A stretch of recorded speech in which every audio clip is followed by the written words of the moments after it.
Please note the meeting is being recorded. Good evening, ladies and gentlemen. Welcome to the Finance Committee meeting for the Ascension Parish Council for January 12th, 2021. I now call the meeting to order, and we're going to proceed with the Invocation and Pledge, and I've asked Councilman Orgeron to lead us in the invocation, please. Thank you, sir. Everyone, please prepare yourselves for prayer.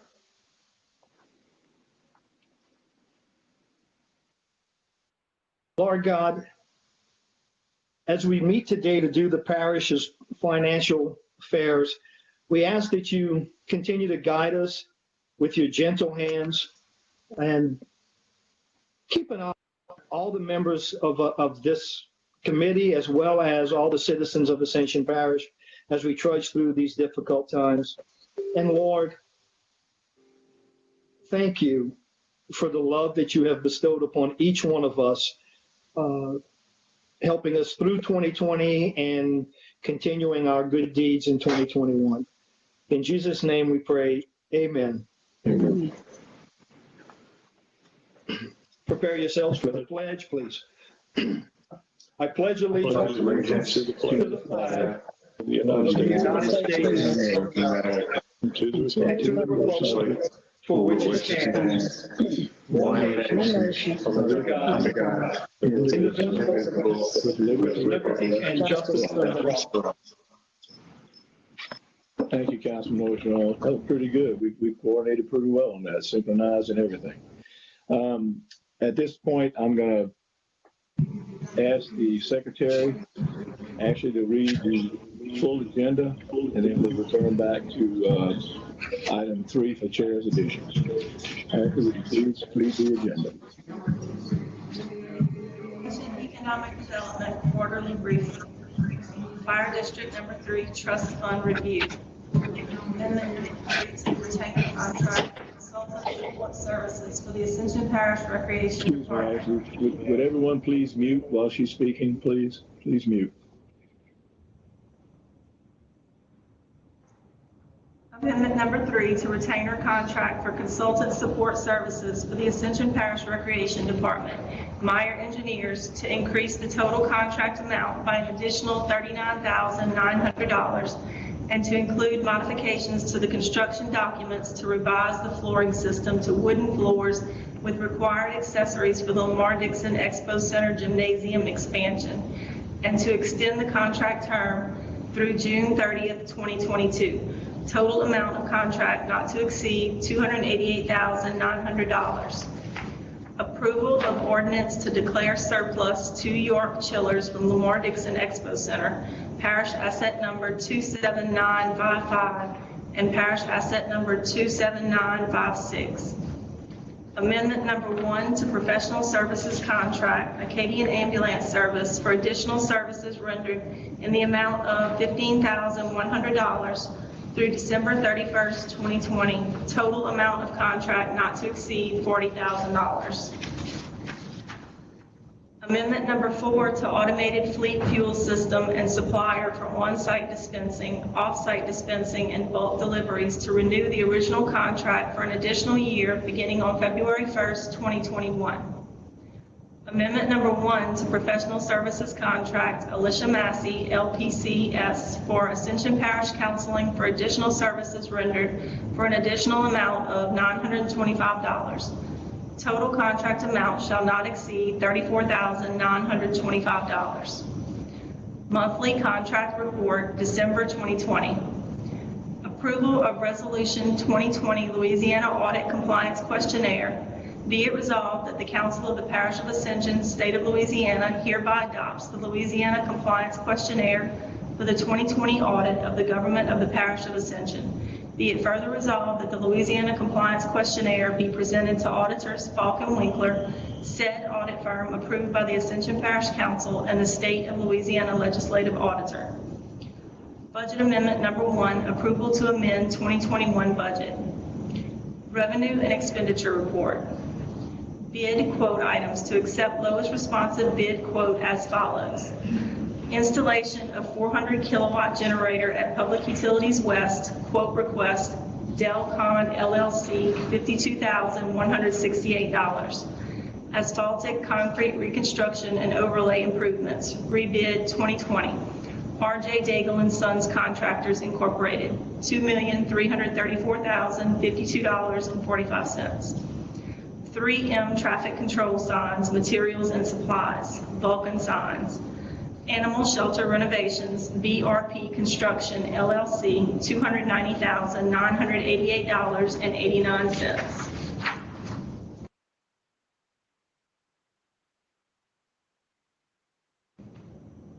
You're muted, John.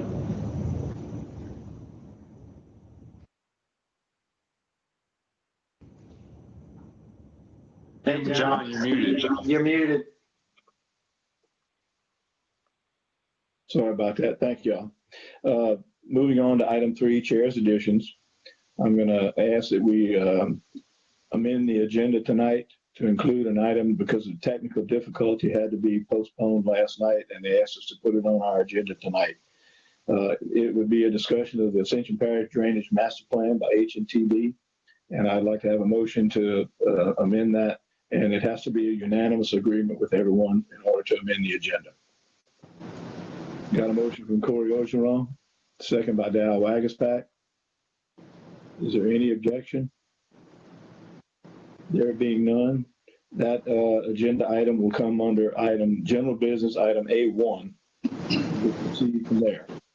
And at this time, I want to comment on the public comment period. Since this is a video conference, which we're all doing now due to COVID, for the public comment period, the call number is 225-621-8636. And please enter the participant code 939496 or email any comments to comments@apgov.us. This is for anyone who has a question for an agenda item or a statement about the agenda item for tonight's meeting. Then we're going to proceed to general business, and we're going to open up the public comment period. And while it's happening, we're going to ask H&TB to do their presentation. And what we're going to do is ask everybody to allow them to go through the entire presentation. And at the end, make notes as they're making the presentation. And at the end, I'll go through the full committee membership and ask if you have any questions or any statements or discussions, okay? All right. Y'all will go ahead and proceed, Melissa and Brian. We'd appreciate it. Yes, sir. Thank you, Mr. Cagnolati. And while the presentation is coming up, there we go. Well, look, we appreciate the opportunity to be here and speak to you all, and we too were sorry for the technical difficulties last night, but we're very appreciative, Mr. Cagnolati, of you bringing us before the Finance Committee tonight, and so again, we're grateful for that. Melissa is here with me. Melissa's actually going to lead most of the presentation, but I wanted to point out some folks that are on the screen with you and with us here. Jeff Dodrick with H&TB. Jeff is in our Kansas City office.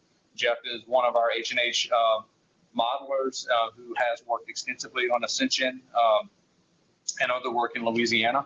And our partner firm CSRS is on the screen as well. And from CSRS, Michael Sanji is there, as well as Stoker Brown.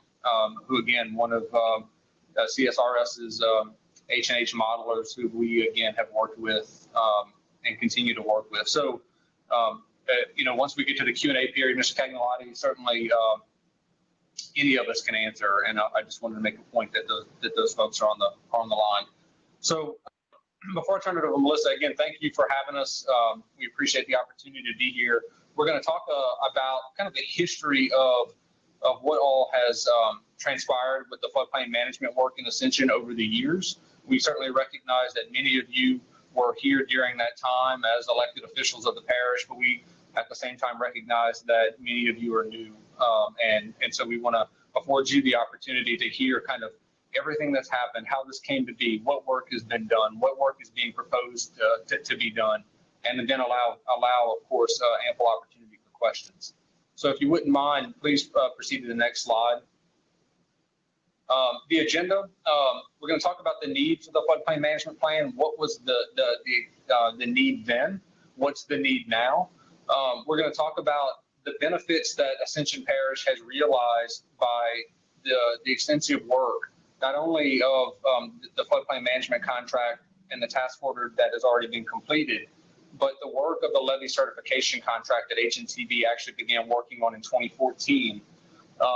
That allowed for a lot of the information from that contract to really serve as a base, if you will, for this floodplain management contract. We're going to talk about the definition of the floodplain management plan as we see it and how we saw it with Ascension Parish staff when this was brought about in 2017. And then we're going to explain the history, because there's an extensive history here. Certainly it's a lot of detail, it's a lot of information, not kidding anybody about that, and want to just walk through that in detail with you.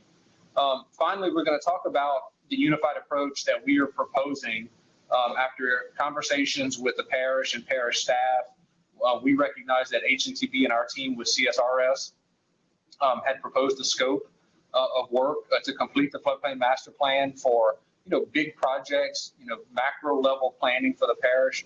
But then CSRS, by virtue of their relationship with the planning department and the work that they're working on with Mr. Jerome and others with respect to development, there was a need to assess at the development level, the impact of flooding. And so a proposal was asked for of CSRS. And so we have come together in a unified approach to bring all of that under the umbrella of the floodplain management plan, which we believe is a wise approach, and demonstrate to you what that approach is, what that cost is, what's the savings by us coming together for an efficient, in an efficient teaming manner, and what the schedule is. So with that, if you don't mind, please proceed to the next slide. And I'm going to turn it over to Melissa. Again, many of you know Melissa. Melissa has presented countless times to this board. She's very familiar with many of you, and I trust that she'll do a good job in explaining all the work. So, Melissa, take it away. All right, thank you, Brian. And again, thank you, Chairman. Thank you, council members, for allowing me the opportunity to speak. Again, what is the need for a plan? The parish has over 20 major streams, hundreds of miles and channels of various drainage, tributary streams, etc. Over 50% of the parish is in the 100-year floodplain as defined by FEMA. 2016, we saw $3.8 billion worth of damage in residential structures throughout the state. I just also want to reiterate, the parish hazard mitigation plan recognizes flooding as the most prevalent and frequent hazard in the parish. There are over 43,000 residential structures, the largest group within the parish, valued at over 4.8 million. 71% of those are located in a hazard area. So it's really critical, and there is a definite need for the plan. And the Drainage Board has been asking for a plan for a number of years. So this is just trying to meet the needs of the parish and the requests of the parish. Next slide, please. So again, what are the benefits of doing a plan? Well, it's really a comprehensive approach to floodplain management, and it sets the framework for the path forward. It's a basis for data-driven capital improvement plan based on science and data. Basis for funding requests in the future. Once you have a plan and you have projects identified, it's a lot easier to go and get funding for various projects through various grant programs if you already have them on the books ready to go. I don't know if you're familiar with Louisiana Watershed. Their first round of projects, they're really pushing projects that are ready to go, ready to be implemented. So if you have a plan ready, that really helps in getting funding through these other types of programs. Again, through the development of the plan, we're going to be developing models. Those models are a tool that can be utilized for various purposes. One is for preparation for impending storms that may be coming. Another is for planning, for development purposes. This is, again, one of the things the planning group, Jerome, has asked for. We want to be able to use those models to evaluate proposed development so that we can maintain the landscape as development occurs. We want to make sure we're doing development smartly, and we can measure the impact of the developments with, again, utilizing sound data, and also to be able to utilize them to inform the parish with data-driven policy decision. Again, it's going to provide a roadmap for flood risk reduction. It meets your goals of the hazard mitigation plan, and it meets the goals of your master land use plan. Next slide, please. And again, the overall objectives of a floodplain management plan is, again, to better manage your risk, protect people and property, maintain and enhance your natural floodplain, and make effective use of your water and land resources. And some of the other benefits, these are projects that we have already done and benefits that you've realized to date based on other work.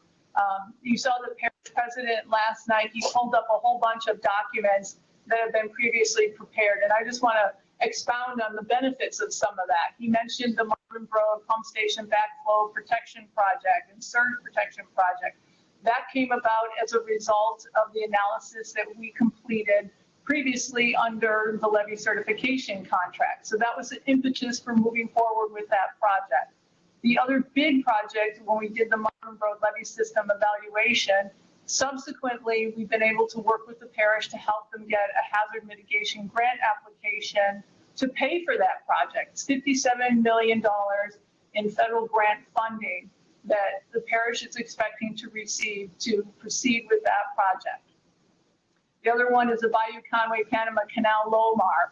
That came out of a project to look at the Bayou Conway Panama Canal and evaluate some potential flood risk reduction projects. When we opened that up and we looked at that model, we realized that the model had missed a huge piece of property and therefore a huge chunk of flood storage. So we were able to revise the model, show lower base flood elevations in a good chunk of that watershed, which then allowed us, we recommended proceeding with a LOMAR. So that LOMAR then lowered some of those base flood elevations in that watershed, which then allowed citizens to realize insurance rate reductions.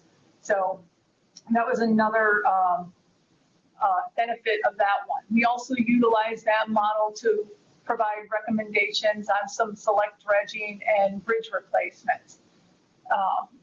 Again, another benefit, that was another one of those reports that the parish president showed you last night, this is the outcome of those.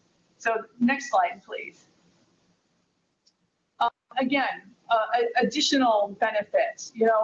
We've utilized some of the models and done reports to evaluate several proposed projects at the parish request.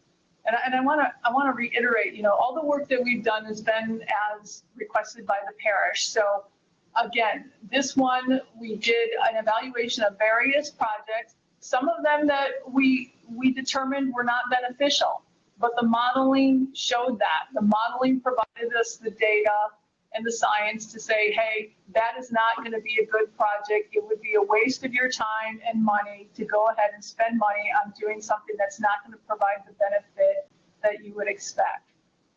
There have also been a number of times in the recent past where the parish has asked us to provide guidance related to some of the hurricanes that have been coming, Hurricanes Barry, Hurricane Sally. So we were able to utilize our models to evaluate the effects of those impending storms and provide some guidance to the parish on that.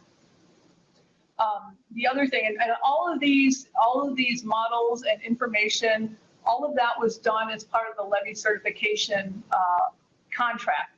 Carrying forward, as part of the floodplain management contract, we were asked to prepare some watershed initiative applications. So we're utilizing those models previously prepared to help prepare these watershed applications that are going to be submitted in February.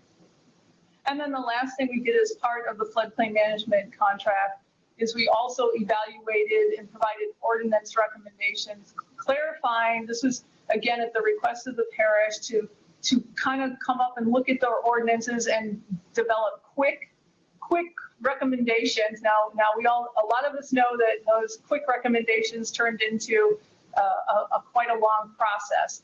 But the whole intent of that was to look at those ordinances and clarify the inconsistencies that we saw, and then provide better guidance on the requirements for drainage impact studies so that it would help mitigate and evaluate to prevent the negative upstream and downstream impacts from those developments. Now, I don't know as a result of that how that is going, and in terms of the benefit of doing that, I don't know if we have the data to be able to answer that, but it is a good, it was the intent is to help. Melissa, I don't know if I can jump in there real quick, because Sure. as CSRs, we do the reviews, and I can say that since that implementation of requiring HICRAS 1D models, site-specific, for certain developments within a major stream, has created a significant benefit for the parish, because it now requires them to show conveyance checks, which have historically not been done in the past. And so right now, it's I can without data, but my personal experience, I can say it's been a significant benefit for the parish. Thank you, Stoka. Next slide. So this slide basically came from the Watershed Initiative. Now, the parish started on this floodplain master plan pursuit prior to the watershed being initiated, but I found it interesting because, again, this is the Watershed Initiative's plan at a very high macro level, but it mirrors very well with what we have been saying needs to be done for Ascension, utilizing data, modeling to come up with your decisions, develop your projects and your policies, and a coordinated approach, not only just within the parish, but coordinating with our neighbors and our partners to make sure we're taking into consideration what they're doing and vice versa. So again, the whole point is sustainability and resilience through science, engineering, and objective decision making. So next slide. So the whole process or the plan is based on three major categories of coming together to come up with a plan. Projects, which is based on data, modeling, simulation, and prioritizing those projects. Your policies related to drainage, your water quality, and your overall floodplain management. And then taking that and developing that into finding funding and financing to pay for this, and different options to pay for that over a period of time to come up with your capital improvement plan. So I'm going to go over that a little bit more in detail. So next slide. So the history of this, the parish put out back in June of 2017 a request for qualifications for professional services to prepare a floodplain management plan. Our team was selected as the most highly qualified, and the contract was executed in September. Next slide. So again, the RFQ was issued. We put together a team. Next slide. And our team consisted of HNTV staff, CSR, CE Hydro, Owen & White, and Franklin & Associates, a various team to handle the different components of the program. Next slide. So the original scope of services as outlined in the scope for the RFQ covered a number of major items. One was efficient floodplain management and development ordinances with the intent to get reduction in NFIP community rating system, modeling to support development of the plan, an action plan to manage the community's risk, modeling also to develop projects to help with flood risk reduction, and a GIS database of critical infrastructure and flood information and public outreach. This was what was in the scope of the RFQ. Next slide. So when we started this, our focus is on a phased approach. When we were awarded the contract, we didn't know how much it was going to cost to do this. We didn't have all the information to make that informed decision. So Bill Rue was in charge. At the time, and he implemented or provided a contract with a dollar value of about $400,000 to get started. And our approach was to review existing information, develop an implementation plan first before proceeding with the details of the overall plan, because that way we could tell what needed to be done and how much it was going to cost. So that is why we come up with a phased approach, an implementation plan, which then led into the flood risk assessment and mitigation strategies and the final plan. Next slide. So we were issued a task order to develop the implementation plan, and the scope for that was, again, research and data collection and the development of a gap analysis. I know the parish president mentioned that last night, and so I just wanted to reiterate that we have done a lot of that already. We did that as part of the original Marvin Road Levee System Certification contract, and when we were issued this contract, we expanded upon that data that was already collected. And that was a lot of data. We collected models by FEMA and others, surveys, gauge data, high water marks, flooding history documents of the parish, GIS data on land use, climate, topography, benchmarks, imagery, FIS studies, other hydraulic reports, just a whole collection of information. And then for this project, we also collected information on the development, parish development records, floodplain management references and reports, your ordinances and guidelines related to drainage and floodplain, and surveys that were performed by others. So as part of this scope, we also did a watershed evaluation pilot program to get an idea of developing the model for that, to assess development, and also to utilize that model to help with informing floodplain management ordinance strategies. And then we developed an implementation plan report. And then the other thing was the interim ordinance revisions recommendations. Next slide, please. So the result of that, again, was the outcome was the overall implementation plan outlining the detailed tasks and scope of those tasks and the cost and schedule for doing that work. Again, it was the same approach taken with the levee certification contract, where we gathered information, did initial evaluation to determine what the plan was going to be, the various tasks and the cost and schedule. So next slide. So again, the intent was to come up with a comprehensive plan to set the framework for path forward. So today we're here at the final plan and the proposed scope of work services, again, a very methodical approach, data collection, and this is going to be mostly survey related data. I'm going to talk about these, the model development, the flood hazard assessment, what's flooding, where is it flooding, how much it's flooding, and mapping of that. And then moving into the flood risk reduction, the mitigation strategies, project development, projects assessment, and pulling that all together into a floodplain management plan, and then developing the 20-year capital improvement plan. Next slide, please. So the data collection, when we started with the Marvin Road Levee certification project, we did some existing data collection and channel survey. So moving forward for this, we want to expand upon what was previously collected. So there was 89 stream miles of data collected and about 20 bridges and culverts collected with that project. We also had data from DOTD and Corps of Engineers on the Amy River survey. So next slide. So we propose moving forward additional survey, and what you're looking here are the blue lines are the additional channel surveys in which we need to obtain cross sections, and the red dots are where we want to obtain structure data. And that structure data was based on the National Hydraulic Database, looking at where all the crossings were.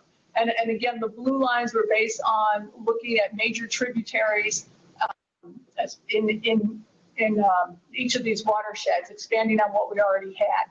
And I also want to point out, I didn't mention, but we also have the LIDAR, the most recent LIDAR from both DOTD and from CPRA. And because that LIDAR is of very good quality, it allows us to not have to get some additional detail survey that we might otherwise need because the definition of the topography is so good. In the areas where there's channels, most of the survey we need to get is just the underwater part. So next slide, please. So I want to talk about the model development. Again, I want to reiterate and agree with what the parish president said last night, that we want to expand upon and be able to utilize the information that we already had. So what you're seeing here, this was the original model geographic limits that we developed as part of the Marvin Road Levee System evaluation. We wanted to build upon that. We've already been building upon that. Next slide, please. So what we've done since that one, we've added in further information, Colliel Creek, and further information up into the man shaft, and we extended this model for a project to evaluate some flood risk reduction projects. Then further on, next slide, we then also, you can see the Bayou Conway Panama Canal watershed. We developed that model separately. Again, that was to evaluate flood risk reduction projects in that watershed. And then that also then led to the LOMAR. Next slide. So what you're seeing here in the lighter color pink, this is the Bayou Fountain Manchac model that we developed for EVR. We'll be able to utilize that model for the floodplain management plan moving forward. Next slide. So what we want to do is take those models, and we want to do a tiered approach in modeling. One is going to be a overall regional parish-wide model, which would be the bigger outline of this modeling, and then have separate sub-watershed models that will provide a lot more detail and get into a more granular level. And again, we're able to utilize those existing models, take the newly collected data and input them into those models to develop this tiered approach. And then we will want to calibrate and validate. Next slide, please. So what do I mean by this tiered approach? So again, the tiered approach, the tier 1 is more of a regional model, a much larger. It's to evaluate major stream level mapping. It's a planning tool. It includes like major bridges and crossings. The tier 2 approach gets down to a much granular neighborhood level mapping, and it's not only used for planning, but can also be used for design. Next slide. So this shows the detail that I'm talking about. On the upper, you see this grid. This grid is how the model sees the area that it's evaluating. So the upper area is a tier 1 model. And again, the grid size is anywhere from 150 to 2,000 feet. Again, it includes major structures, major stream level mapping. On the lower left part, you see what's called a tier 2 model. It's a much tighter grid, 100 feet to 25 foot grid spacing, and it includes major and moderate structures, and you're able to do a neighborhood level mapping. Next, please. So once we develop the models, we need to do a model calibration. What does that mean? That makes sure that the model is actually simulating the real life events. So what you see on the lower graph, on the lower right, is a graph. The red line indicates how the model performed, and that blue line is a gauge of that same stream segment, so that you can see that we're showing that the model simulates very well what happens in reality. Another way of doing that is utilizing high water marks or aerial photography, and that's what you see on the left here. That red square is an area. The bigger square shows the model results, and then that red square equates to the aerial photograph of that same flood event, and you can see that the limits of the water inundation match the limits of what actually happened. So that's how we do the calibration. Next slide. Thank you. So when we do these models, what are we doing? We're trying to assess which structures flood. We determine the extent of the flooding, the aerial extent, as well as the depth. And we want to know the depth of that flooding on these various structures so that we can calculate the damages. And once we're able to do that, and we know what that impact is, then we want to develop mitigation projects to reduce that risk. And then based on the difference between the damages before and after the project, we calculate the flood reduction benefits. Next slide, please.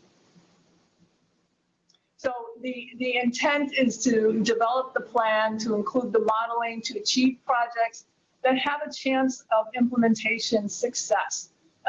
Again, we're showing that we're providing the benefit. We don't want to do projects that aren't going to provide the benefit and are going to be a waste of money. Next slide. So unfortunately, we had a video here, but we're using the PDF version, so you're not really seeing the movement of the water and how the model works. But I think many of you have seen this slide before. On the left-hand side, all the little white lines are the way the water moves. The left-hand side is an existing condition, and this is a simulation of I can't remember if it's the 2016 or 100-year event. But the left side's existing conditions. On the right side, it shows with the Laurel Ridge levee raise and Laurel Ridge levee extension in place. And you can see the difference in where the water goes, and that interior of the Marmon Road levee system would essentially prevented that water from overflowing. So I'm gonna guess this is the 100-year level. It's been a while since I've looked at it. So that's just some of the things we can do with the modeling. And again, this is a much higher, larger project, broader scale. So the regional model is one that would be utilized for this type of scenario. Next, please. So again, this model is also one that we were showing that it actually had movement. But what I wanted to show, there's right in the middle of that screen, you can see that development. All the little black lines are the structures. And what I wanted to show is, the models help us identify, the channel flow, the overbank flow, where the water's moving, the flood extents, again, the depth of inundation and the time of inundation. And what I wanted to point out here is if this was a moving, and you can see it, the water, because that development is built so close to the channel banks, the water, instead of following the normal channel path and close to that channel, it's now some of it been diverted around that development. That's something that we really want to avoid doing. And as we talked about earlier, we think the improvements in the drainage impact study requirements are helping to mitigate that. Next slide. So again, the development of the overall floodplain management plan, when we come up with these projects, we want to come up with a list of projects based on science and data and the benefit cost. And we come up with these projects A, B, C, ranked based on cost and benefit. Then we want to go through a screening criteria to make sure that those projects are in alignment with policy. And policy, I mean in accordance with the hazard mitigation plan, in accordance with master land use plan, and your other policies. It's engineering, it's feasible, it's got positive cost benefits. We want to make sure we coordinate with the parish and our neighbors and make sure that, they have input into the projects. And again, funding. How are we going to pay for this? And then that determines the ranked list of projects moving forward and how those will be paid for over time. So that's where we come with the 20-year master plan or capital improvement plan. Next slide, please. And again, what we're showing here is the development of the capital improvement plan for each of the watersheds. We come up with that list of projects, how much it's going to cost, and over time. Very, very similar here. What you're seeing is what CSRS has completed for City of Central. And then we also showed the map similar to the Move Ascension plan, transportation plan, mapping of the proposed projects again over a time period. Next, please. Again, we wanted to do a unified approach. You know, we had the HMTVT with the original scope of those items, the data collection, flood hazard assessment, mapping and modeling, mitigation strategies, the document, and the capital improvement plan. And then CSRS scope for the planning department. Again, data collection, drainage projects modeling, evaluation of proposed developments modeling. So we took those two and meshed them together, and there was overlap. So we're able to put that together and realize some cost savings by marrying these two scopes to come up with, you know, again, data collection, flood hazard assessment, mapping and modeling, flood risk mitigation strategies, evaluation of proposed development and modeling, and floodplain management document and capital improvement plan. Next slide. Oh, okay. So again, we're focusing on coming together to come up with one overall scope and plan. Next, please. And so the cost, I just want to briefly touch on the cost. You know, again, this is it's a accumulation or a combination of combining those two, and there are cost savings here. But the one thing I do want to say that I think there is room for discussion on the scope and the cost. And one very important item I want to mention is that HECRES has come out with a new version of their 2D model. It's only been out within the last month, and we've been evaluating it over the last few weeks. And we have determined for, you know, the EBR master plan that we're working on, that it will provide, it's much easier to use than the proposed 1D, 2D modeling that we have been working on in East Baton Rouge and that we have proposed here. But we're switching and just going to go full 2D modeling. And we really believe that's going to allow for some cost savings here. And if you have questions on that, Jeff and or Stoka can talk to that. And just to give you a very quick understanding of what does that mean, the reason we would go 1D, 2D modeling is that the HECRES 2D model does not allow for structures within the channel, your bridges and culverts. So we do a separate 1D model in the channel, which accounts for all the structures and culverts, and then the 2D overlaying storage area. Well, now this 2D model can account for everything in the one program, which makes it a lot easier. So I just wanted to bring that up because that's just something we've been very recently evaluating. Next slide, please.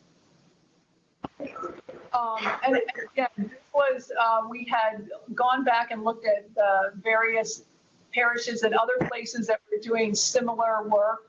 And you can just see the cost difference or the cost per area for doing this type of plan. And the cost really is dependent on the geographic area size, the extent of the subsurface system that's included or not included, what existing data is available, your model resolution, which also has to do with your data, etc. And it also really has to do with the scope of what the client and that entity really want. It does vary widely. These were ones that we picked that we thought were relatively comparable so that you can see the difference. Next slide, please. And again, then the last thing is just to talk about the schedule.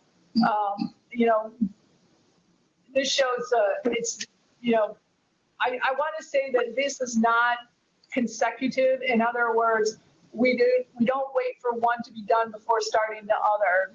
This will be an iterative process as we collect data in one watershed, which we will determine based on a preliminary risk analysis which ones to focus on. We start the modeling when that data is collected, and et cetera. So it's an iterative process.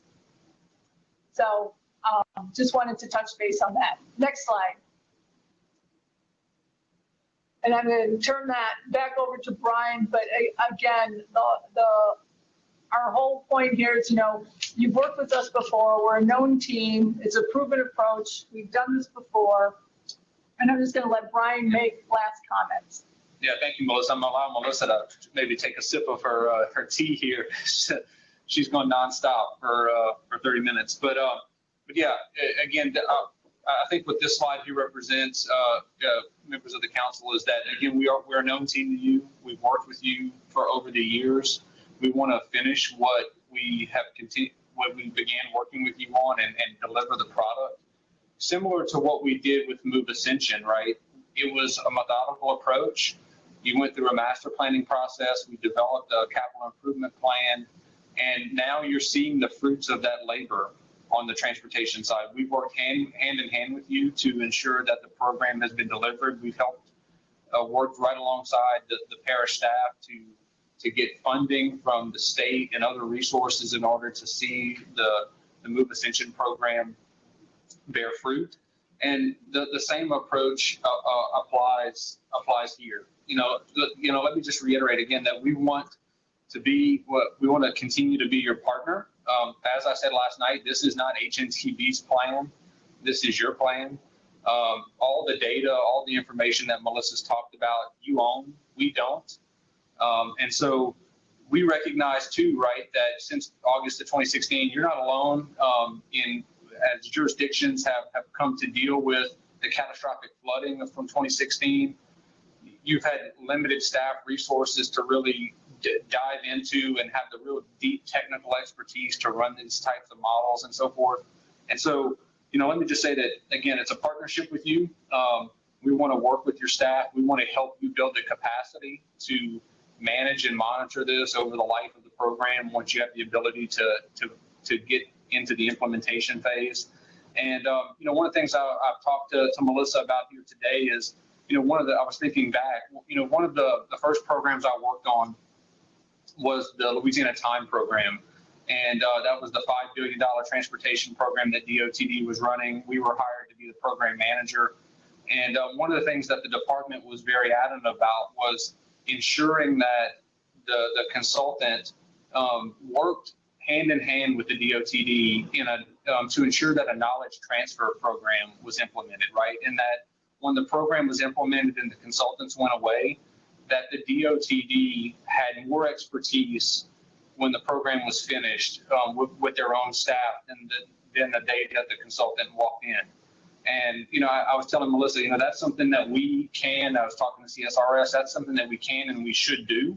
Look, this is technical stuff, right? And we know that it takes a lot to understand it and to become an expert at it.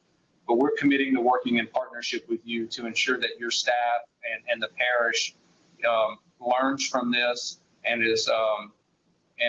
we're able to transfer that knowledge and the experiences that we have on this program for the long-term benefit of the parish and ultimately efficiency and cost savings. So we appreciate the time to present. I know that was a lot of information, and we will stay here as long as we need to answer any questions. And if you want, just Mr. Cagnolati, I know you'll have questions. You'll probably go around the horn. Melissa can field the questions. She can answer, and if she wants to call upon any of our team, she's certainly at liberty to do that. So thank you. Very good. Well, thank you so much, Brian and Melissa, for a very informative presentation. And as I said before, the road we're going to take is to go around the horn, kind of address each council member and ask them if they have any statements or questions to you and Melissa. And we'll start with Coach Alvin Thomas. Okay. Thank you, Coach. Second, Joel Robert. My two main, or I guess really one of my questions you answered a lot of was the duplication of work and not using the work we had before. And I just wanted to ask, that does apply to all of the studies that we currently have up to date, even the studies that y'all weren't a part of doing or receiving. And secondly, you had spoken about the scope of work being able to change. That's a big deal for me, in the sense of I believe we need a lot of stuff done, but that's my main point of agreeing with the process that the parish president was wanting to go through and choosing which data that we want to collect in each of these points. Because I believe you said yourself, I mean, it's a lot of data, and get that. Now, would y'all be open to or willing to work with us in the context of the discussion we had last night in that timetable of, hey, look, we're going to go through here and we're going to have that we have hired, whether it be a firm that's not going to be involved in the whole process or not, or whether it's in-house, go through and make a list of the projects that we want, and not only the list of the projects, but the ones that are there, how are we going to practically use this information, and what, I mean, honestly, it just follows a lot of y'all's timeline that you have up there. So I guess that's it. I mean, how much would y'all be willing to change the scope of work? And throughout the process, I mean, once we give you an outline, I get you're gonna have to start on that work. But I'd like the opportunity to fill out that outline for you. And I mean, obviously y'all are the professionals, y'all know what to do and what not to do. And I think that's a great asset. Knowing what we will and will not have a chance of getting funding for. I mean, that's a big deal too, but then you have your projects that you kind of need to know this to be able to answer these questions over here and over here. I mean, I think without a doubt, my biggest concern is knowing where all the watersheds are throughout the parish. That's a huge deal for me because I'm part of the parish that we don't know what happens whenever this canal does this, or we don't know a lot of the things. And I think when I say that, I mean in the macro level, not the micro. I mean, we know what happens when this missed, but in the sense of development in a whole other side of the parish, we don't know. We don't have a clue. And then who knows, it might be 2 miles away, 3 miles away, a different watershed that could drain somewhere else with a little bit of work. I don't know. So I'm going to leave it kind of there. I like the work y'all have done. I have no issue with working with y'all in the future. That was my main issue, is the scope of work. Yeah, well, thank you, Joel. And look, I mean, again, as I've said before, I mean, we want to work with you all, right, in order to make this work. Again, this is not HNTB's plan. We have a scope of work there. In terms of, and I think you were speaking at the onset about data collection, right? I mean, look, if there's information out there and data that's out there that others have collected or others are collecting today, right? Of course, we want to utilize that. There's no point in duplicating that collection if, in fact, the data that's being collected can be utilized to inform the models. I think I don't want to speak for the modelers on the phone. I do believe that they would believe strongly in the integrity of having a unified modeling approach and having a driver of those models, because of course the integrity of those models only degrades the more folks that you have involved, and the more models that you have and having that feed in. But in terms of data collection, Joel and Melissa might have alluded to this, we haven't been engaged in the last year or two. So there's work that has happened over the last 24 months that, as part of that gap analysis, again, much of the gap analysis was done, but there's still 20 months worth of data gap analysis that has to be conducted, right? Because we haven't been engaged. And so there's a tremendous amount of information likely that we still have to go and get. And so working with others to ensure that information is received, that again, data collection is not duplicated, makes total sense. And we would agree with you. Thank you. All righty, thank you. Next is Travis Turner. I don't have any questions at this time. Okay, thank you. Councilman Ogeron. Thank you, Mr. Cagnolati. Brian, Melissa, great presentation. Thank you guys for taking the time and showing an interest in the parish. I learned a few things from your presentation regarding the work you're performing in EBR. For the last year, year and a half, my biggest concern, District 4, where my large number of my constituents live along the Bayou Manchac.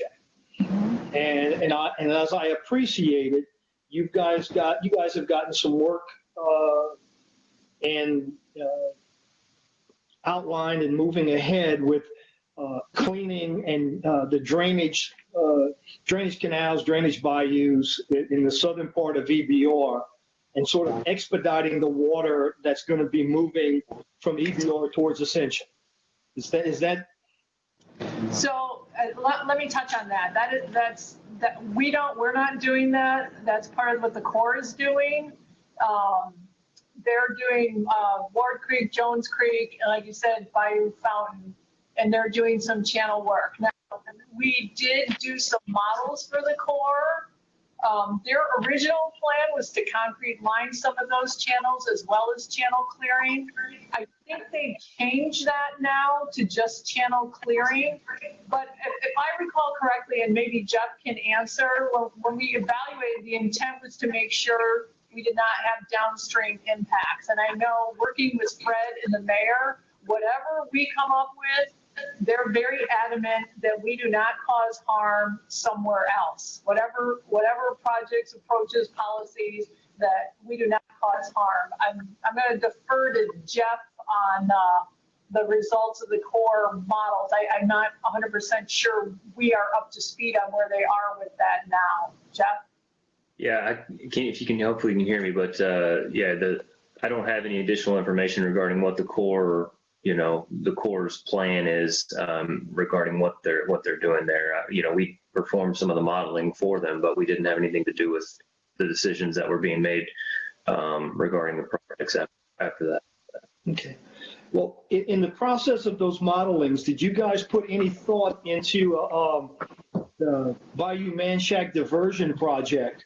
I know that there was some conversations at the onset of 2020 and the latter part of 2019 with the attempts working through the federal government, getting federal monies to allow us to move Bayou Manchac, the drainage direction back towards the Mississippi as it originally was. Did you guys do any modeling to look into that aspect? We did, but we did that at the request of a parish as one of the task orders they initiated for the levy certification contract. And that was one of the projects that we evaluated and determined there is not a benefit. Especially when you start getting up to those larger events, which is where you need the benefit at the larger events.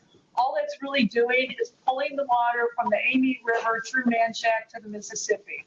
So it's not really providing the benefit that you would think. So that was like one of those projects that we talked about where we did the evaluation to show the data and science shows that it doesn't work. Your other issue with Manchac is that it's I forget what they call it, a state designated waterway or something. Scenic waterway. Thank you. Yeah, so to even do anything in there is very difficult. But there is not, and again, that project was not only, it didn't provide the benefit, it was extremely costly. You're basically digging a huge channel to make the water go away, and then you have to pump it over into the river. Okay.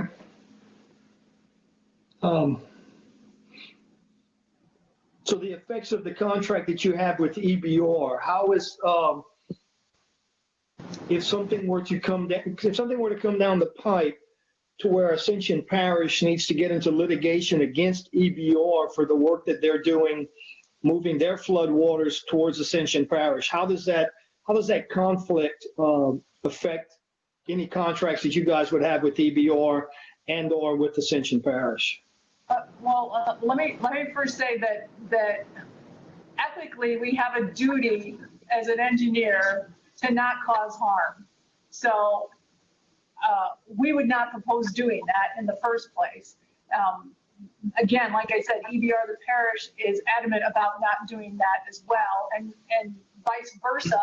Working for Ascension, we would also be of that mindset of not doing harm either upstream or downstream. Does that answer the question. That's a fair answer. Just my biggest concern, and I guess I've been vocal about the concern, is I can't see how increasing the volume and the speed of water from East Baton Rouge Parish into the Bayou Manchac, how that will not have a negative impact on those residents who live along Bayou Manchac. But then again, I'm not the engineer. I just have the pleasure of suing engineers in my day job. So, well, and again, it's also about downstream and where it ends up and the slowing the water. I mean, there is a project in EBR in which we're removing a constriction at a bridge, and you would think, oh, if I'm making that bridge bigger, it's now going to move that water faster downstream. But it shows because the downstream is already a very wide channel and can handle that extra water, there is no impact. But it does help a lot upstream. It's one of those projects you go, oh, this is an awesome project because it really helps upstream and it doesn't hurt downstream. And we always have to do that balance. Great. Well, I appreciate that, Melissa. Your answers were top notch. Thank you much. Brian, thanks for letting Melissa answer my questions. Absolutely. Sure. All right. She's the Thank you, brains. Councilman Rogeron. Councilman Dempsey Lambert. Thank you, Mr. Chairman. Yeah, I would like to just hit a little bit on our levy certifications and, just what could you do better to, we made one round and a lot of the stuff that came back we didn't want to hear, but what else could we do to make some of this stuff work on the levy certification? So are you asking about moving forward on getting that completed? Is that what you're asking? Well, on some of the levees that we were looking at connecting to roads and different things that we were trying to do, from what I'm hearing, it's not, we can't use a road as a levy. Is that correct? In general, FEMA does not normally allow that. That is correct. Now, can you not use it?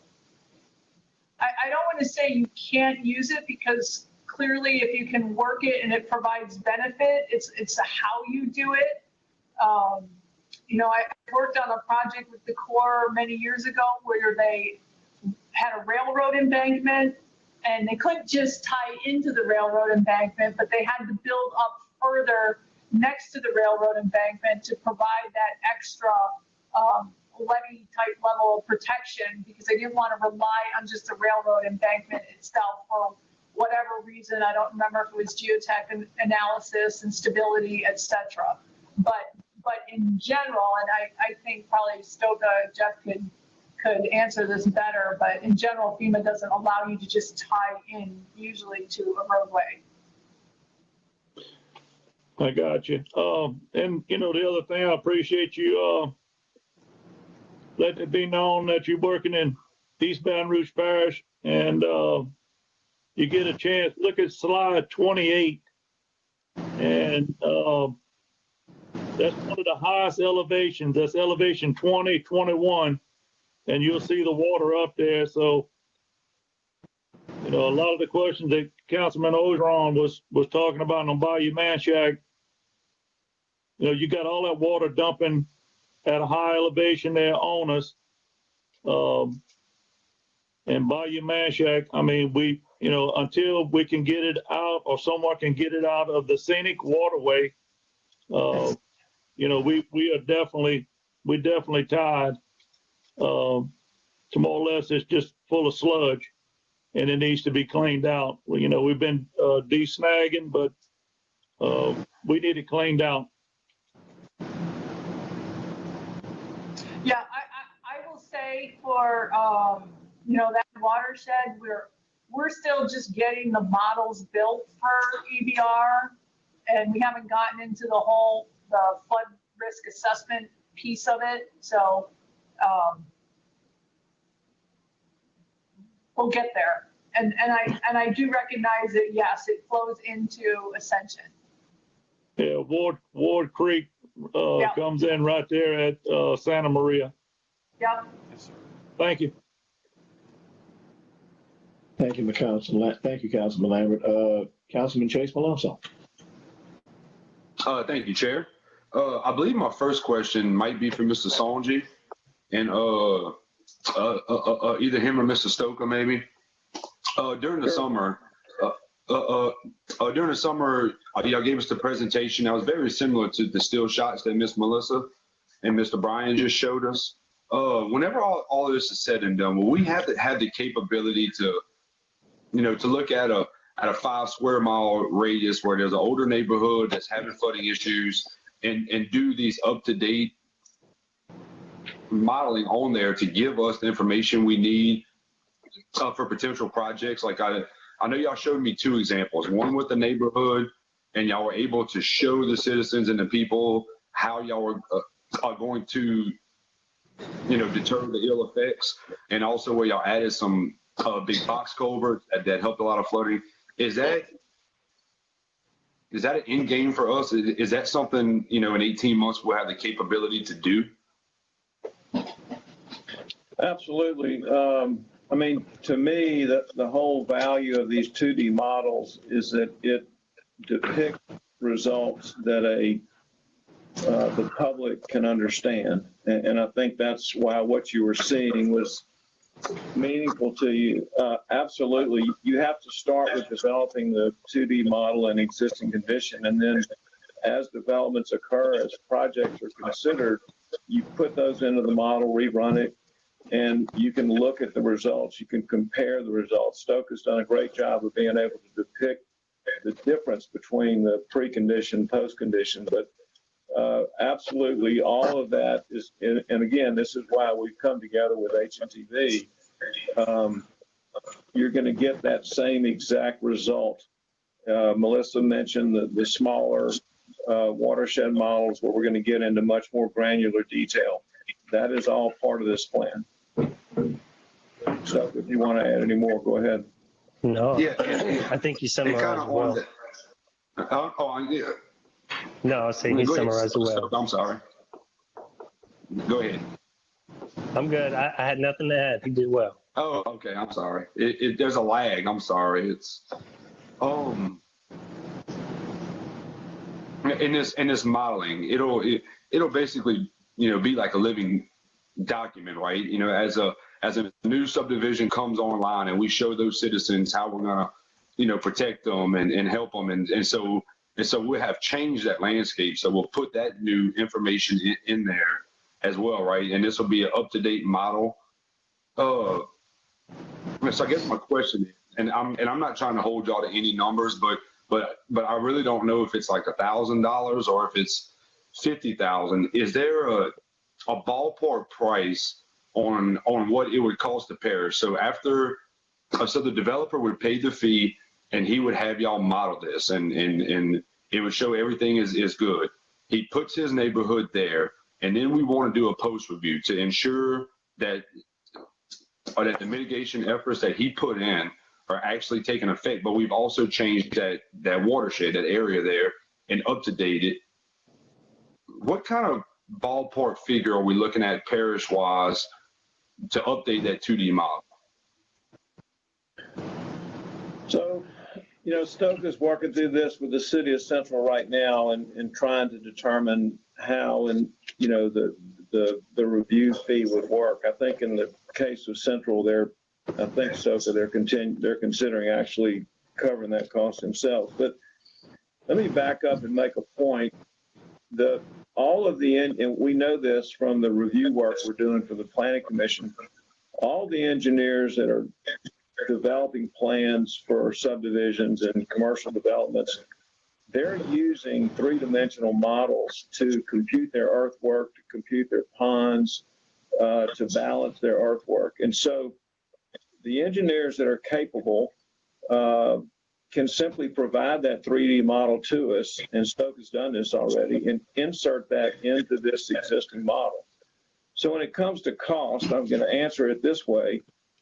If the engineer knows what we're looking for and can provide the 3D model, with a minimal effort on our part, it reduces and understands whether or not their development's going to have an impact or what they can do to reduce the impact. Our involvement gets pretty simple. If it's an engineer that doesn't get it, well, you know, it's very difficult to say. But I mean, to give you a ballpark, it could be as simple as $500 or $1,000. It could be as high as 10 or 15,000 if it's a very complex, you know, development. But I believe over time, the engineers are going to figure out what we're looking for, and they'll be able to give that to us. Okay. I do want to add a little bit to that, in that this could increase the cost, obviously, but you also have to understand that there are going to be some cost savings. Doing some of the reviews, we do have to spend a significant amount of time sometimes on trying to explain to the developer or the developer's engineer exactly how this flows and why they need to do it a certain way. We go back and forth on their development of the models. They're missing some ineffective flow areas. They're not representing something accurately.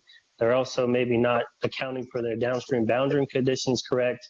All of these little nuances get solved if we have these models, because we can simply just point to the models to show this is the parish, this is the parish's effective model, and this is what drives your boundary conditions for your local model.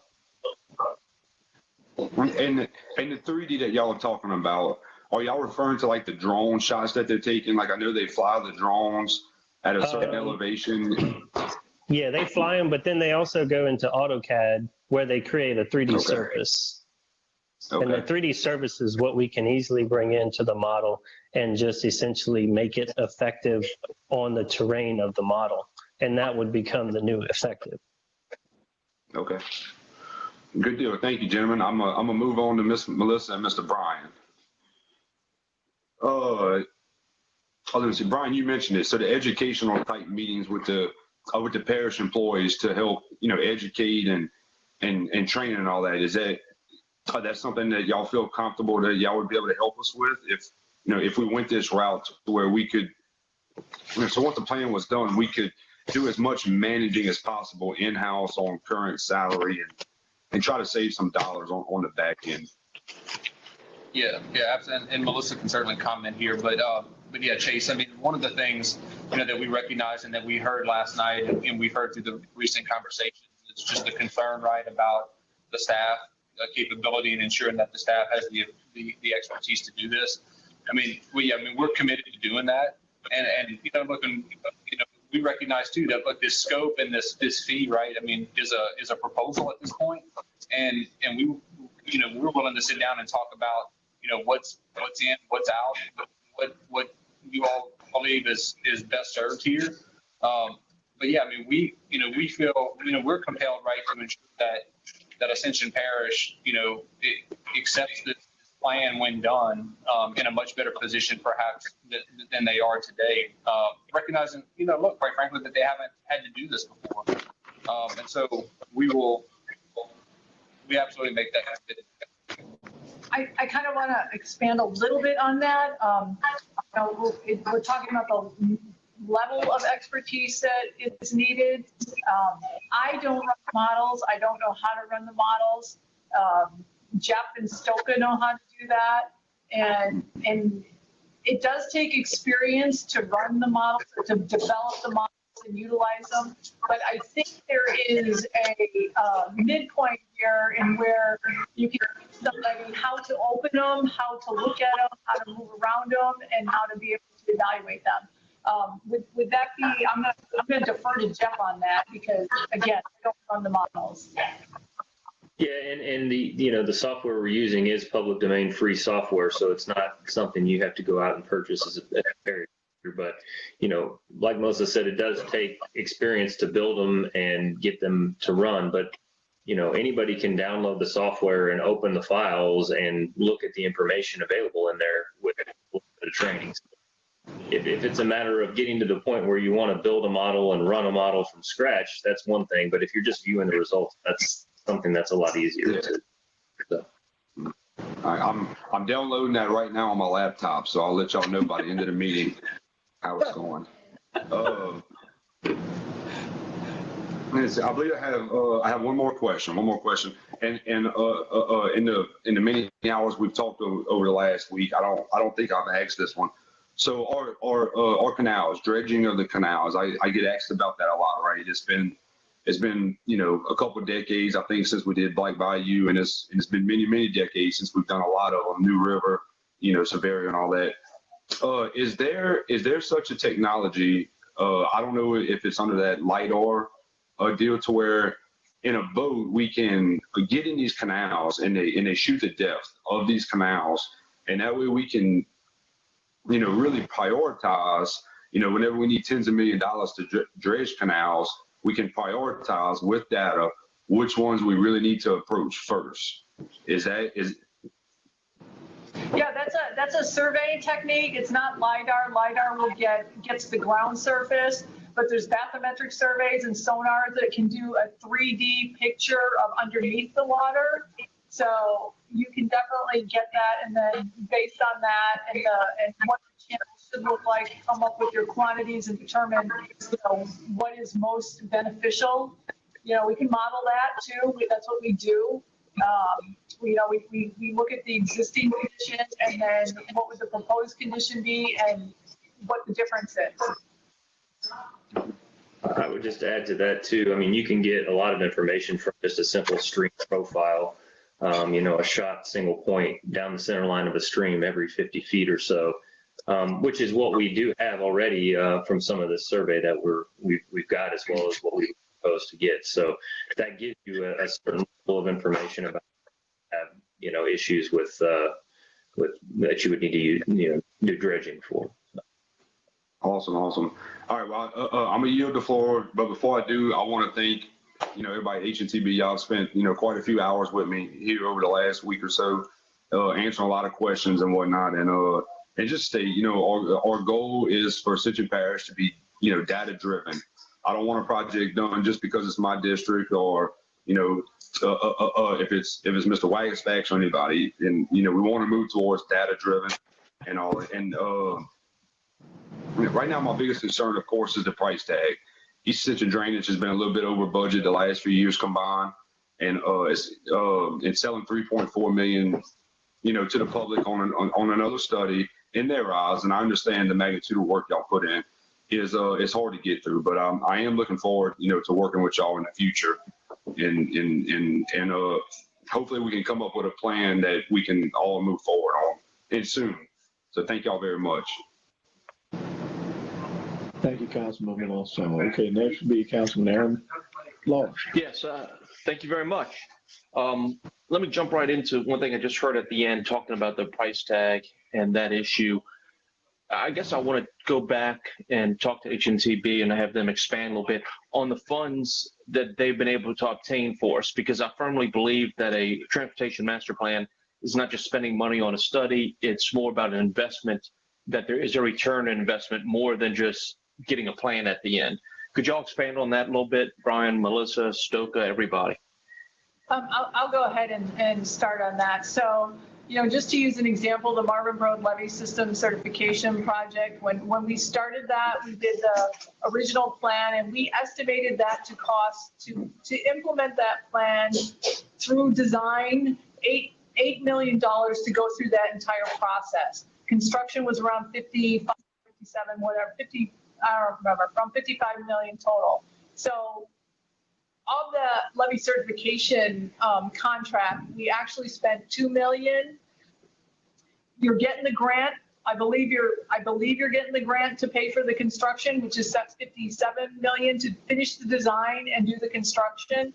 So right there is a huge, there you can see the benefit of that project. We had estimated that to finish beyond the $2 million we spent, we said $6 million, but when we went back and looked at it, we said that's only going to be about $4 million. So our estimate was a little higher than what we thought. So there was a savings there of $2 million. Now, some of the other ones, I don't have direct cost benefit numbers, but again, the Lomar, I have to look to see exactly how much we spent on the Lomar, but you're getting your citizens reductions in insurance rates, and that's annually. So that carries over from year to year. And again, when we move forward with this plan, again, the intention is to come up with those projects that show a benefit cost, a positive benefit cost in which you can realize those benefits over time. Again, the intent is to reduce the damages here that are currently occurring to people's structures. And that is what our goal is to reduce the risk of those damages and get that number down. Does that kind of answer? Is more, Aaron? Yes, it does. Have y'all seen similar successes when putting together a master plan, whether it be for other parishes, municipalities, or even other counties, to where you've been able to use that as an investment to get a bigger return on the dollars, even if it's not just drainage, even if it's transportation? Well, in the EBR, the Stormwater Master Plan, the plan itself is budgeted for 15 million. We're working on that. We've already put in hazard mitigation applications, realized 26 million that's coming back already, that's been approved. We're waiting for another 34 million to get approved. And I think CSRS can say the same thing for City of Central, that they've done the work there to get some HMGP projects through the system and approved for Central, and seen that return on the money already. Yeah, that's correct. Just to elaborate a little bit on the City of Central, I think you all have seen the presentations of that one area that I showed with the flows and identifying that there was a need for a culvert in a different location. And without the investment in the development of the models, the city would have gone in a direction that would have taken them to just more impacts somewhere else. So not alone is it beneficial for funding, which it has been. The City of Central is receiving $13.7 million for HMGP applications with $1 million investment. But it's also making sure that they use their money smartly and identify the projects that are most appropriate to solve the problem.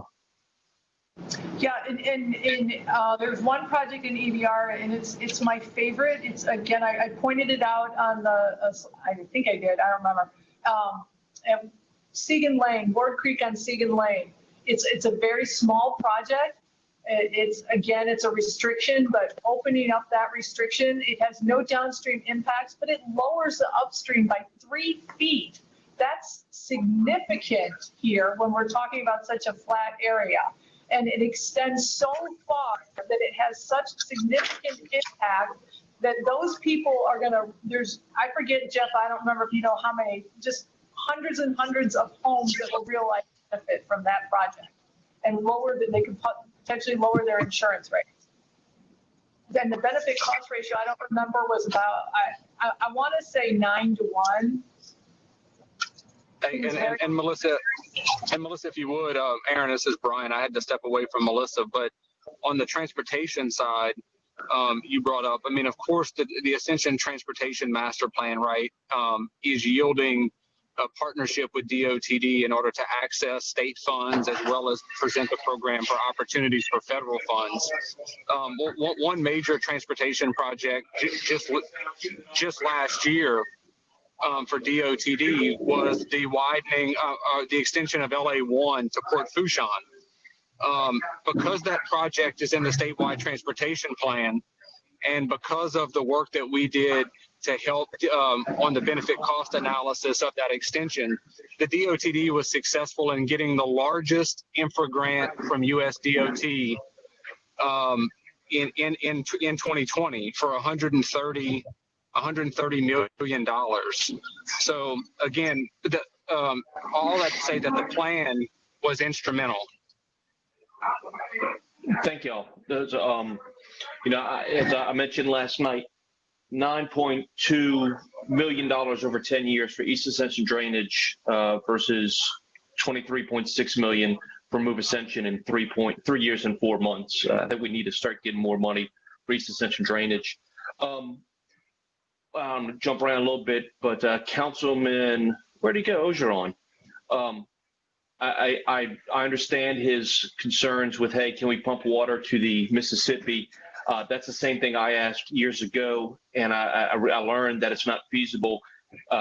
I thought it was a great idea, but that goes to show you that you shouldn't have politicians in charge of this. We should have people that really know what they're doing, because I thought, hey, man, this thing, that's a lifesaver. You learn that. You learn who the professionals are. So transferring into that train of thought about the professionals, can y'all tell me a little bit about the experience of the team that will be putting this together? We've already heard, y'all have answered a lot of this, that CSRS and HNTB has put together this kind of plan before. This is not something that you'll be doing for the first time. So I don't want to go into that as much, but I'm curious to learn from Jeff and Stoka about your modeling educational background, what it takes. Do you have continuing education requirements? Because we've heard that, hey, we're just going to send somebody to a class that costs $1,500. I don't know if that's sufficient for the type of work you do. If it is, maybe I'll sign up and, I could do that with y'all. Me and Chase will get it done. I would say a $1,500 class is a start. It's like, I don't know, maybe equated to building a house, you can become an apprentice or something, but it takes a long time to become a master builder, right? So myself, I've been an engineer since 2003, graduated in 2003 with, I got a master's degree as well. Been doing all kinds of different models, not just the ones that we would be doing here, but been doing that for, over 15 years, and then been working in the Ascension Parish area since 2014 on the different various models and the levee systems there. So the models are constantly changing, and so there's new technologies coming out. Things become faster and easier as you go along, but you also have to understand the underlying, computations that are occurring, so you don't make mistakes or think something's happening that's not really supposed to be happening. I would also mention that, calibration and validation of the models is a really important step too. It's making sure that stuff meets reality, and if you crap in, crap out, if you've heard that. So you want to make sure that everything, you've got to validate and calibrate those models so you get accurate results. So that's Excuse me real quick, Jeff. Yeah. Excuse me real quick. Can everybody please make sure they're muted? I'm having a hard time hearing Jeff. Is there any specific questions, I guess, you had for me? Otherwise, I could pass it off to Stoka there and see if he wants to talk about his experience. No, that's good. Thank you. I've been developing numerical models for a little over 10 years now. Not quite as experienced as Jeff, but I got a bachelor's and master's in engineering and have developed numerous types of models. And essentially, like you said, some of the biggest points are just being able to understand the inner workings of the model, so that whenever you go to develop it and calibrate it, it's done appropriately for the application that you're looking to use it for. And that's probably the biggest and longest piece of information that you can get only through experience.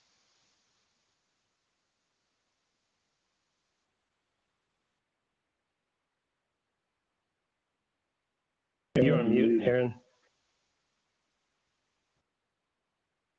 I'm sorry. Y'all answered all the questions I have. I'll reserve any other statements until the end. Thank y'all very much. Great presentation. Exceeded expectations. Thank you, Councilman Lawler. Councilwoman Kazu. I remember to unmute.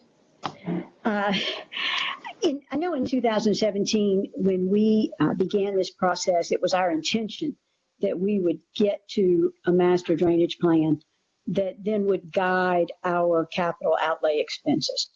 My memory is not perfect, but it is accurate on that. That was our intention. And so it is my hope that we could get started as quickly as possible. Many of us have asked for this for some time now. So let me ask the HNTB team, how long would it take you to get this done? How long does it take to get started? And how long does it take to get it done? I'll answer that. So just based on the schedule we have now, based on the scope, we're showing a total schedule of 18 months. Now, that includes going through reviews of the documents, but as I said, for other programs, it's an iterative process, so you don't have to necessarily wait for everything to get done before moving forward, but our overall schedule is about 18 months under the current scope. And how long would you be getting started? 6 months from now? Do you have prep work you have to do? Where are you in your ability to hit the ground running? We could start immediately. We have work that we can do on the existing models to get them prepped while we're waiting for data collection. So that would be the first task, to move forward with the survey of the data collection so that we can update those models.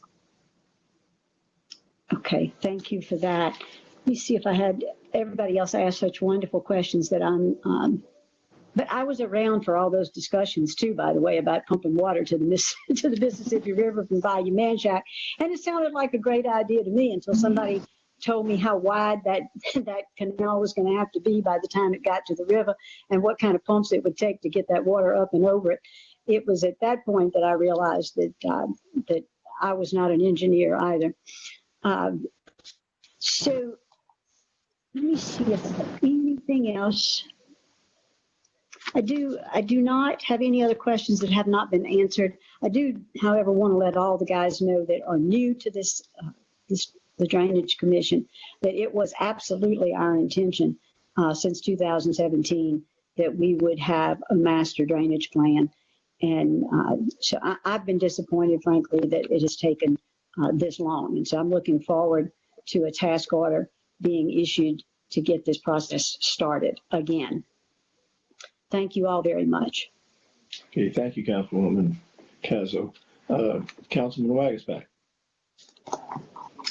Yes, sir. So I wrote down a bunch of questions. Some of them have been asked. I guess one of the ones that came from last night as we were going over President Quintmall's plan was we talked about a gap analysis. And if I heard right in the beginning, it sounds like you guys have already done this. And I wouldn't be surprised this is to tell what work you've done, what needs to be redone, and then prepare this task order for us. So I guess what I want to ask is, do we have that gap analysis? Is that something you could provide to us? Because if we do our due diligence and we get someone to do a gap analysis, I think it'd be a good starting point to kind of look at your report to tell us what we've done. I mean, I saw those books we held up last night, and obviously that would take a lot to go back through. But if you guys have already done it, is that something you could share and then we could have someone verify? I think that would be a quicker start than just trying to start from zero.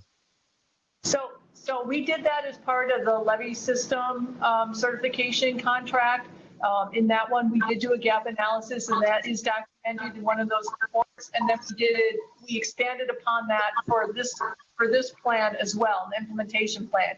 So yes, we have that. What is missing is we haven't done anything in the last few years. So what's happened in the last few years would need to be added to that. But yes, we have that documentation.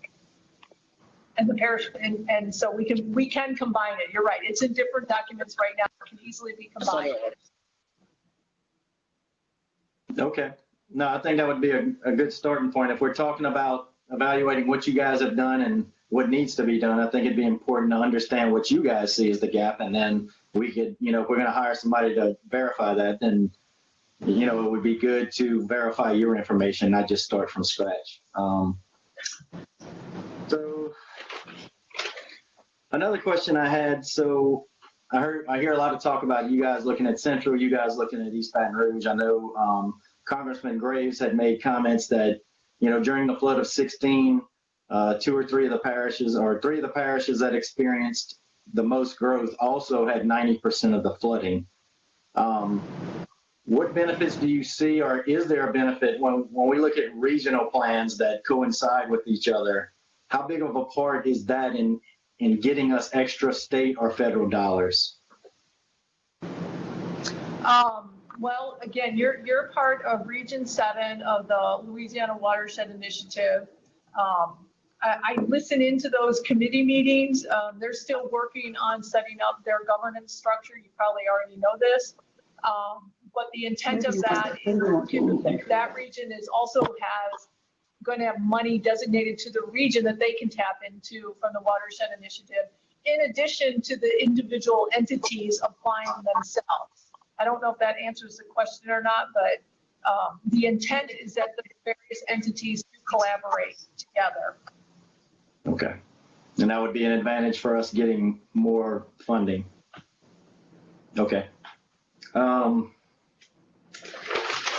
You know, I'd like to build on what Councilman Melanson said. I certainly like us qualifying the work we're getting and where we're headed. And, you know, I think I like President Quintmall's idea that, you know, do we always rely on engineering firms? And I think at some point it will be nice to have this model and have this project list to where we may be able to have some maybe have some guys internally that can work with the modelers to evaluate neighborhoods. You know, as we go into planning and zoning, we have lots of opposition to any growth. I don't think we can stop it all. We certainly want to do it in a smart way. And, you know, I think that idea of maybe having people on staff that can evaluate some of these models being plugged in to tell us the upstream and downstream conditions is certainly a good idea. I mean, so I'm assuming on the back end of this, if we would want to proceed this way, that's something that we can work into a plan, some kind of transition where you guys can, you know, we can get some guys trained up where they can actually plug in. They're not running the models, but is there a way for them to plug in some of this new information into an existing model? Is that a task that is very hard, or is that something we could maybe transition to after we get this study done? So, I think we can, yes. yeah, I just want to elaborate a little bit on that because we're working with that with the City of Central right now and how that's really going to be laid out. And in order to evaluate a development, it does need to be implemented into the model and rerun, so it does have a simulation that's needed. But in terms of just being able to look at the existing conditions, there are maps and there are diagrams that can be printed out and published so that the departments can just look at a map just like they do at a FEMA map and get some information on whether or not this potential development is in an area of concern. Okay.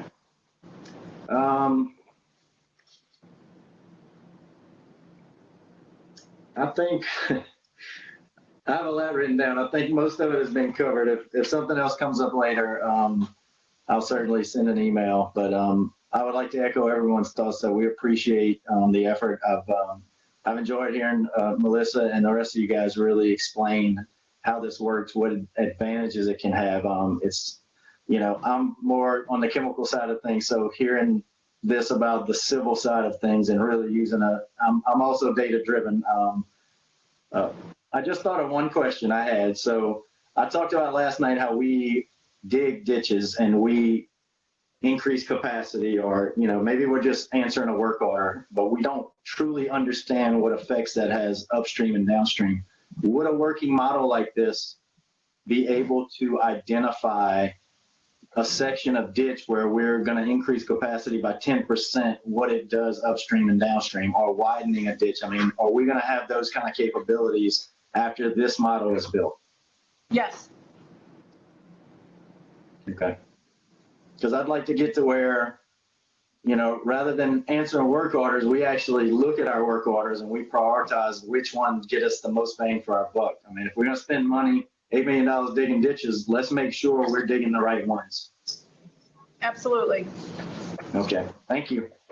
That's all I have. I appreciate it, guys. Okay. Thank you, Councilman Wagstack. Councilman Michael Mason. Thank you, Mr. Chairman. I'm in the fortunate position of being District 11 because I'm the last one on the list and I get to hear all my questions answered. I do have one that was not, oh, I'm sorry, Mr. Pagnoline, yes, you too. I do have one that wasn't brought up. I have been the vice chair of transportation with Mr. Lawler for the past year, and I've been fortunate enough to see what you guys can do. And I'm not doubting your qualifications. I know you guys are good at what you do. My only concern is your current working relationship with the drainage of East Baton Rouge Parish. You doing their drainage and you doing our drainage. I guess my only concern is, like, if we're applying for funding from the Louisiana Watershed Initiative, or if we even get to the points where we start getting more funding from a federal source, I guess just my concern is that we'll get an equal shot, because obviously, our bill with you guys is not going to be as high as your bill with EBR. So how do we know that you're going to give us an equal shot at funding that you are with EBR? I would just say that we have an ethical responsibility to do that. We are doing Watershed Initiative applications for you right now, as we are for EBR. So, yes. Okay. And again, it's going to be based on the projects themselves. What projects have merit. It's not who. Add Melissa, just that there is a benefit associated with that as well. In collaborating between the two and coming up with regional type projects and kind of the synergy that goes along with that. So I just wanted to make sure I mentioned that. Okay.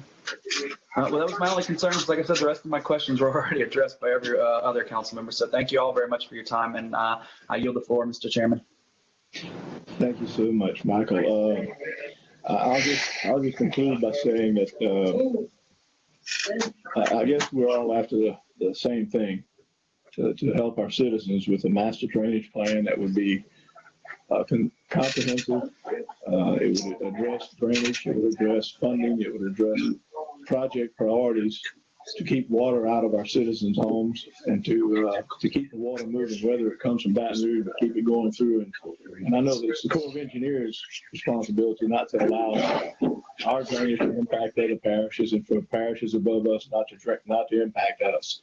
So that's our goal, and I think that we're going toward it in the right direction, in the right manner. I certainly want to thank Melissa, Brian, and Jeff at HNTB, Michael and Stoker with CSRS for your presentation. I'd like to also thank the Vice President last night for his presentation. It gives us a lot to think about, a lot to digest. And once again, we're going to move forward with the positive attitude to get this thing done and help the citizens of Ascension Parish. Councilman Lawler. Yeah, I'd like to make a motion that we refer this plan, this task order, to the East Ascension Drainage Commission as an actionable item. I feel odd because I'm not the drainage chairman. This is Vance, but Councilwoman Castle, any comments? Oh, you're not muted. You're muted, Terry. I'm happy to second that. I'd like to check on with O'Neill about the legality of that. All you're doing is making a motion to move it to an agenda, so you're not really making it's not an action matter on that. You're just moving it back to drainage where it needs to be anyway. All right, so my second is to the motion that we move this to the drainage agenda as an actionable item. All right, I have a motion and a second. This be moved to drainage as an actionable item. Any objection? Any further discussion? So ordered.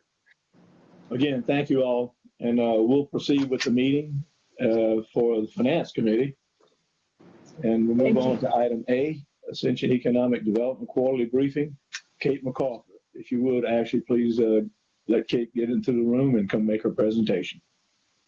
There she is.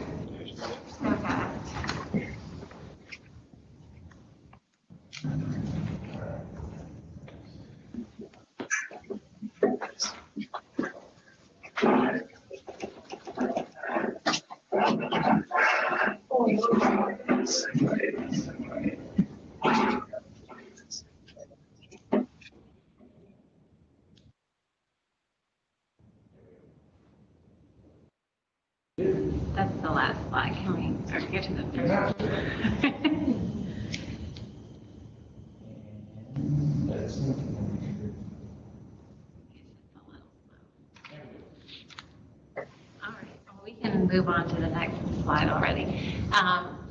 Sorry, thanks. I'm gonna try and make this quick. I know it's already been a long meeting. So this is just our quarterly presentation to thank you for your continued support and give you the updates on what we are doing in the world of maximizing economic opportunity in Ascension Parish. So if we want to go to the next slide. This is the summary for our lead generation work for 2020. At the end of the year, we ended up with 44 new leads, which is the same amount of leads that we received in 2018 and 11 more leads than we had in 2019. So I think even with the COVID pandemic, the activity of companies looking for siting new projects in the future has not slowed down. The difference with these 44 leads, the majority of them come from Louisiana Economic Development, and those are blanketed to all EDOs in the state. So 13 of those, we did not have a building or site that met the requirements for the project. And then 18 that we did submit on, we did not get a second request for information, and then 13 were converted to projects. And so those 13 represent the potential of 620 new jobs and almost $2 billion in capital investment. So the next slide is our business retention and expansion program. And as we've mentioned, in 2020, it's been a weird year for that program as well. Because of COVID, we are not able to meet in person with a lot of companies. And so we did offer virtual and phone visits. And we did have a significant pause during the stay-at-home order. So we did pivot the operations to focusing on disaster relief. So we did create a web page that had about 500 views connecting local businesses with financial resources. And I did find an interesting statistic, the PPP program that we were promoting in 2020. For Ascension Parish, there was 1,458 loans through that program, which represented 63% of the local business population, and 16,051 jobs were retained through the PPP loan program, which represented 26% of the labor force staying employed and receiving a paycheck. So that was positive for Ascension Parish. And then to note, 87% of those PPP loans were under $150,000. So they were really going to smaller businesses. Overall, the biggest impediment of 2020 for businesses was COVID-19. Quarter one went really well here in Ascension Parish. Quarter two was scary and unknown, and there was a lot of slowdowns or stoppages. Quarter three, things were coming back online, and quarter four has had a really optimistic sentiment to it among the business community. So hopefully in 2021, there's some normalcy to supply chain and sales, and we'll continue this recovery. The next slide. So in our project pipeline, we did have some effects from COVID-19. One of our manufacturing projects that was in the construction phase stopped their construction, and it's delayed now.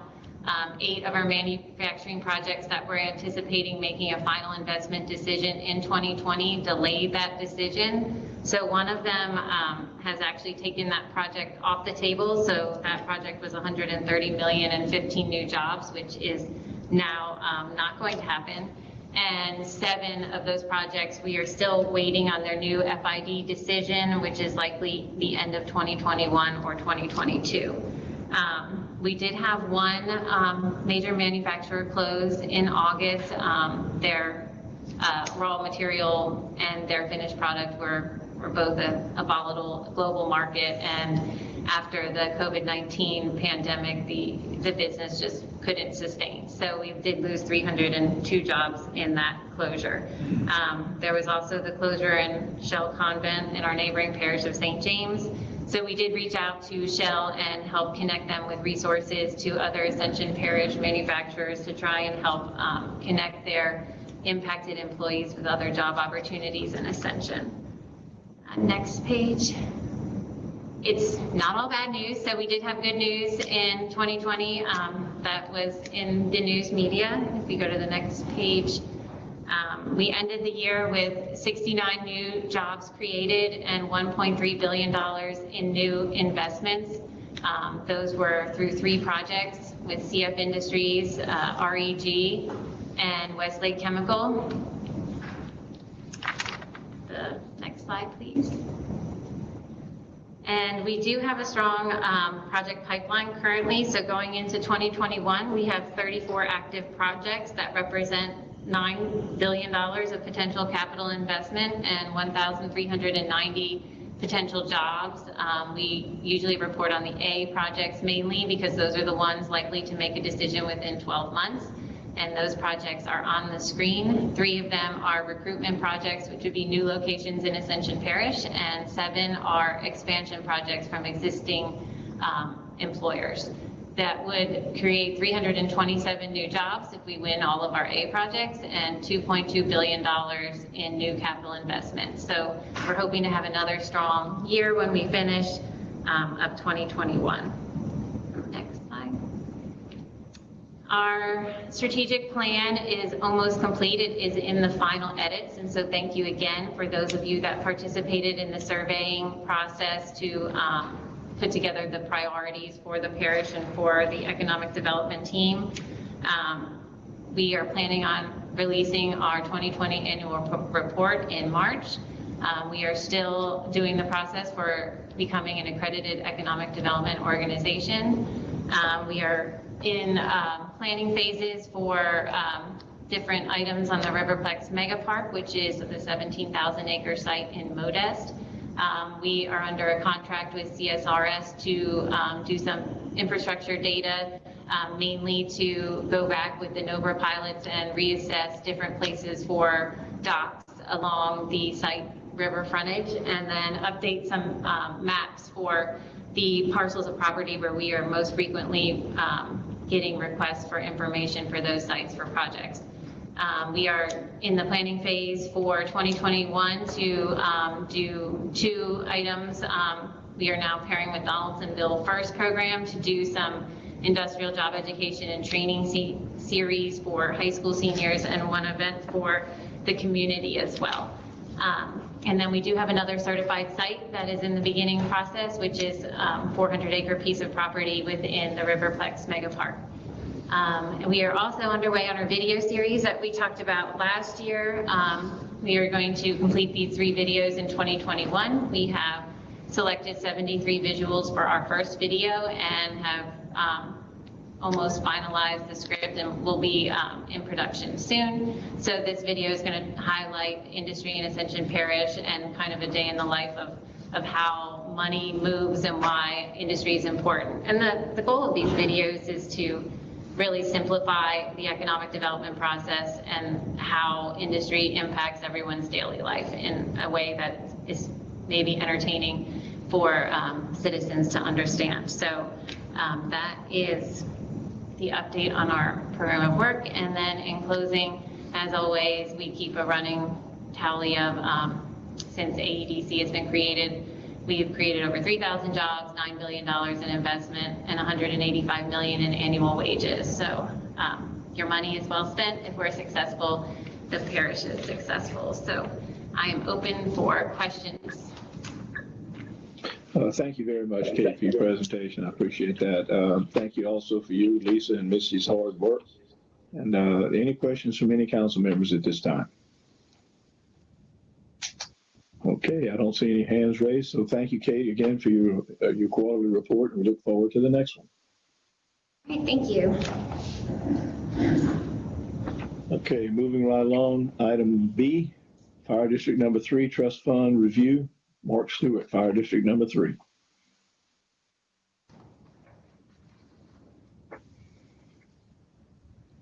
Is he here, Ashley? Is he here?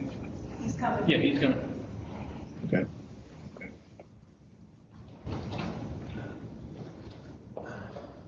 Hey, Mark, Mr. welcome. Chairman. John Cagnolata here. Thank you all.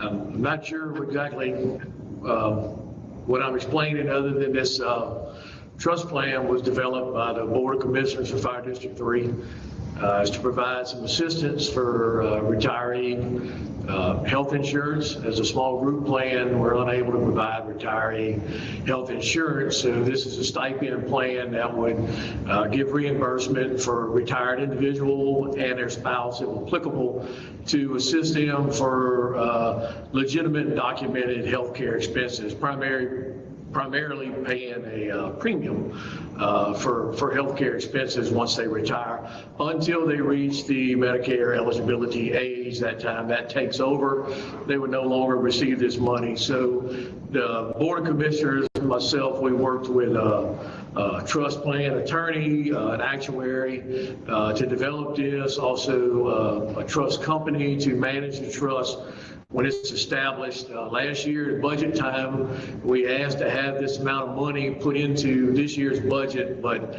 I think there was some, at the time, they didn't know exactly how to put it into the budget or where it would go, what it would be called. So it didn't get done at budget time, so we've moved to another year. And so they tell me that, we have to do a budget amendment to add that money into our this year's budget to move forward and get the document signed and get this plan in place. Okay, Council, I'd like to impose on Council O'Neill Parrington, explain this a little bit. There's nothing that. This is purely with Fire District Number 3 money. They're authorized to do it. They've hired Keen Millen, they've done the document, and it's ready to go. They just need your authority to go ahead and move forward with it. Okay, so what I'm looking for is a motion to amend the budget. I'd like to make a motion to move forward. Hold on a moment. I'm sorry, Madam Terry. I'm happy to make that motion or second it, whatever you need. Terry makes a motion. Do I have a second? Second by Chase. Any opposition? Any further discussion? Motion carries. Thank you. Appreciate that, Mr. Stewart. Thank you all very much, as usual. We appreciate your help. Okay, Mark. Thank you, Mark. Take care. Thank you, Mark. Thank you. Okay, moving to item C, amendment number 3, retainer contract for consult support services for the Ascension Parish Recreation Department, Meyer Engineers, to increase the total contract amount by an additional $39,900 to include modifications to the construction documents to revise the flooring system to wooden floors with required accessories for the Lamar Dixon Expo Center Gymnasium expansion and to extend the contract term through June 30th, 2022. Total amount of the contract not to exceed $288,900. I'll make a motion. Motion by Coach, second by Joel Robert. Any discussion? Any opposition? Aaron, did you have something you wanted, or you seconding? I'm late getting a second. Okay. I have a little delay for some reason. Right, there be no objection, that motion carries. Item D, approval of an ordinance to declare surplus 2 York chillers, Lamar Dixon Expo Center Parish Asset Number 27955 and Parish Asset Number 27956. Kyle Rogers. I need a motion to declare. Motion by Michael Mason, seconded by Aaron Lawler. Any objection? There being none, the motion carries. Item E, amendment number 1 to professional services contract with Canadian Ambulance Service for additional services rendered in the amount of $15,100 through December 31st, 2020. Total amount of the contract not to exceed $40,000. Do I have a motion? Motion by Coach, second by Councilwoman Tazo. Any objection? There being none, that motion carries. Item F, amendment number 4 to the automated fleet fuel system and supplier for on-site dispensing, off-site dispensing, and bulk deliveries to renew the original contract for an additional year beginning February 1st, 2021.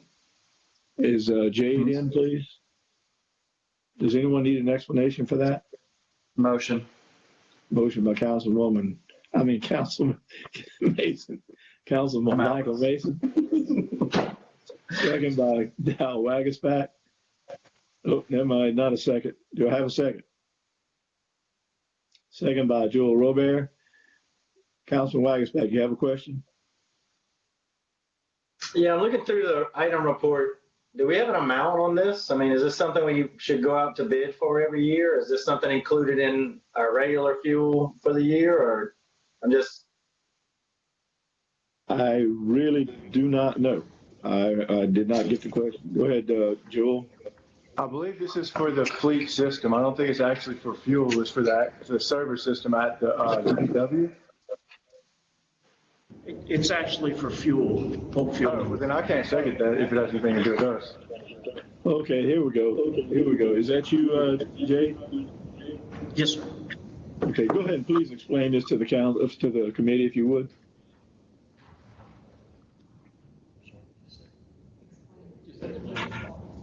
Okay. This is to supply the fueling station with bulk fuel and also supply bulk fueling to your pumping stations and also our fuel service truck that service our tractors in the field. Second, Mr. Chairman, do you know the amount? No, sir. I can give you the fuel report of what we spent over the last 3 years. So we're renewing that contract, basically?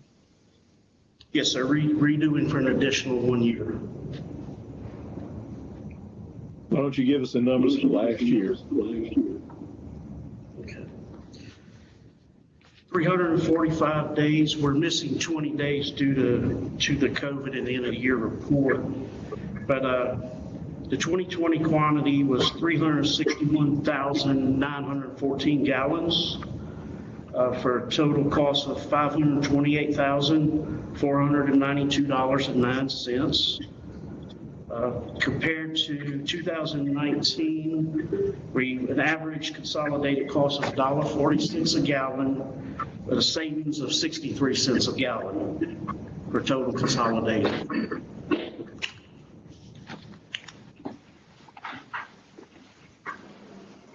Can you repeat the 2020 numbers again?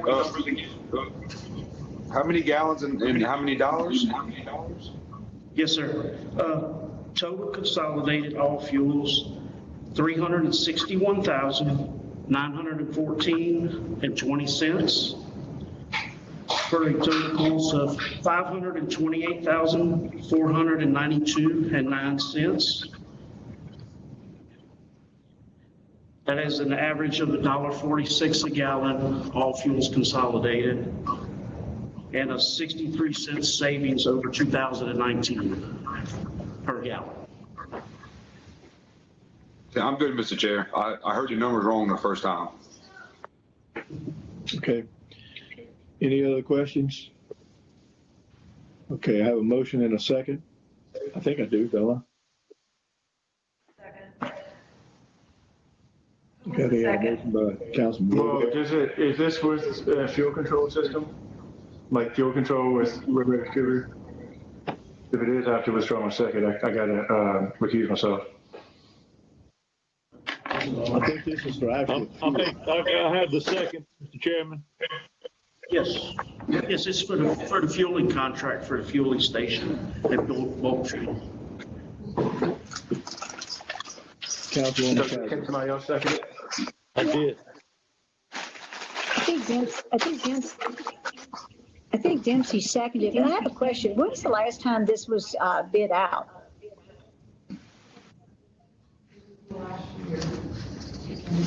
Yeah, this is the last year on the amendment. Last year it was bid out, I think in 17. Okay, so this is 2016, I'm sorry. Yes, 2016. So this is the last year of a 4-year contract? Yes, ma'am. 5-year contract. It's a 3 plus 2. Councilman, that's what I want to know. Councilman Wagasback. Yeah, I mean, I'm just asking, I mean, are we doing our due, I mean, is this something we should bid or just let go? I mean, if it's since 2017, I'm just asking, I mean, seems like a pretty big contract, do we just let it go? I mean, just a question, I guess I would pose to the administration more than, is this something, as we're looking at efficiencies and things like that, is this something that would benefit us to look at? I don't know, it reads like it's a renewal.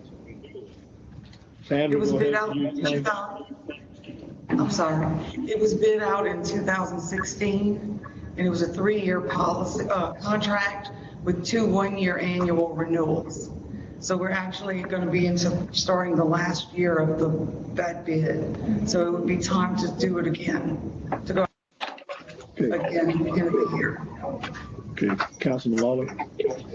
Yes, is it required that it be renewed, or do we have the option of sending it out for bid now? Otherwise, it can't be required, otherwise it'd be a 5-year contract. So who has the option of bidding this? Do we have the option of bidding this out? I'm sure we could probably bid it out again. It's just that it's time to renew it now. We'd have to probably extend the contract until we can bid it out again.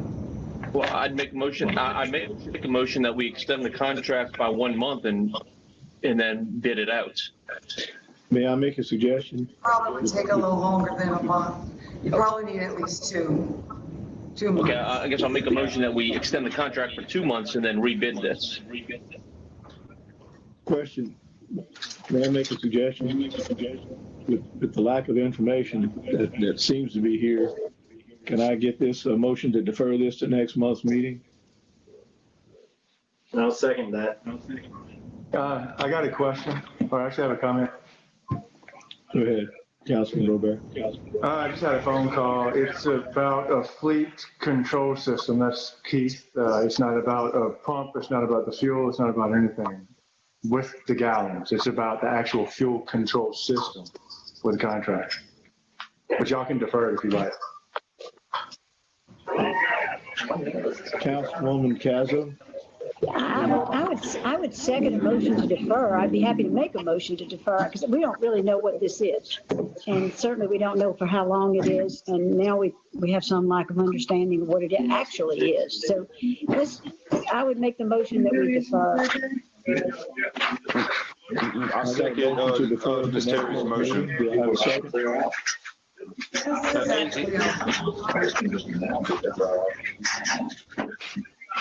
Everyone mute. Sandra?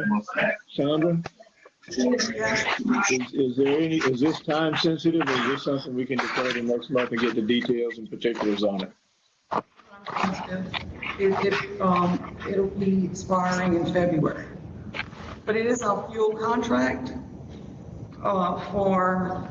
It says supply of fuel. Yeah.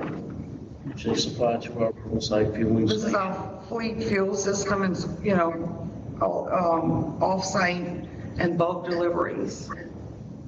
So this is something that we've had. It was bid out, like I said, it was bid out in 2016, written as a 3-year contract.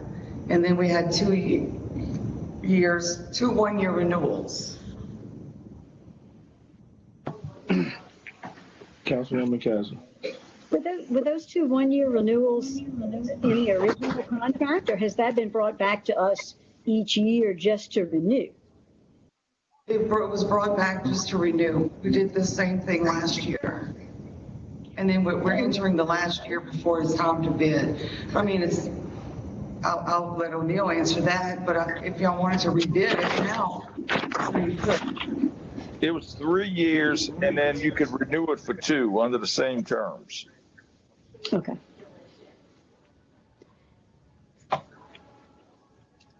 My question then, O'Neill, would be why didn't they renew it for 2 years last year? And we wouldn't be even talking about it. No, we renewed it for 1. You could renew it for 1 year for 2 years. You had 2 options. You had an option each year for 2 years. It was part of the original contract.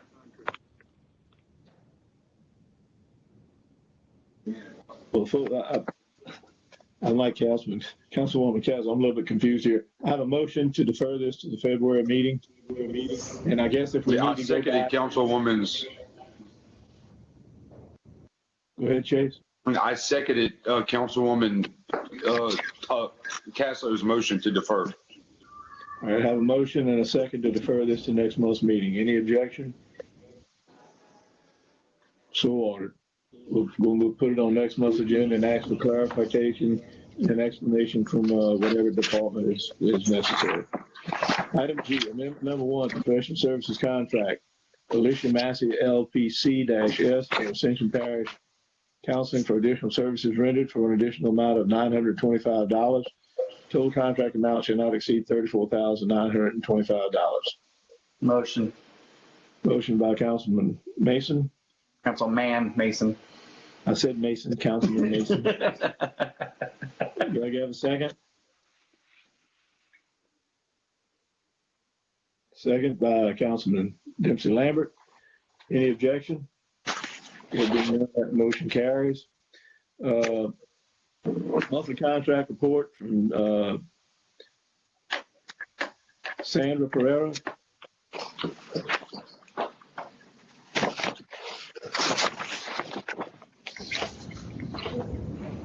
O'Neill, mute yourself. Nope, sorry. What you have before you is a list of all the contracts that were entered into in December of 2020. Okay, gentlemen, I'd ask you to review those. And for the sake of brevity, thank you so much, Sandra, and ask you to review those. And if you have any questions, get in touch with Sandra, okay? Thank you. Thank you so much, Sandra. Agenda item 6, finance reports. A, approval of resolution 2020 Louisiana audit compliance questionnaire. Be it resolved that the council of the Parish of Ascension, State of Louisiana hereby adopts the Louisiana compliance questionnaire for the 2020 audit of the governor of the Parish of Ascension. Be it further resolved, the Louisiana compliance questionnaire be presented to Alton Winkler, said firm approved by the Ascension Parish Council and the State of Louisiana Legislative Office. Motion to move. Motion. Motion by Councilman Malosso, second by Councilman Lawler. Any objection? So ordered. Item B, budget amendment number 1.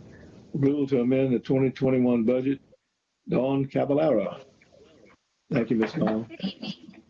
You have before you the ordinance for budget amendment number 1, which reads as follows. An ordinance to amend the ordinance approving, adopting, and appropriating the 2021 operating and capital budgets for the Parish of Ascension adopted by the Ascension Parish Council on the 19th day of November 2020. Section 1. The Ascension Parish Council hereby ordains that the ordinance approving, adopting, and appropriating the 2020 operating and capital budgets for the Parish of Ascension is hereby amended, approved, and appropriated as follows. Operating budget. Fire District number 3, to establish the post-retirement health plan, expenditures, health insurance, $2.5 million. Capital budget, office building construction fund for the Courthouse West Stabilization Project, expenditures, contract payments, non-capital, $200,000. The chair will entertain a motion to adopt the amendment. Motion by Councilwoman Cazzo, second by Michael Mason. Any objection? There being none, the motion carries. Item C, revenue and expenditure report. Gentlemen, for sake of brevity, I'm going to ask that each of you review this. And if you have any questions, feel free to contact Amanda or someone in the finance department. Does everyone agree with that?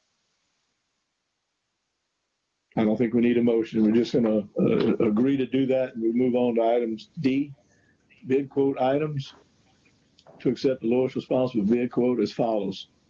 Is Cynthia there? Cynthia LeBlanc?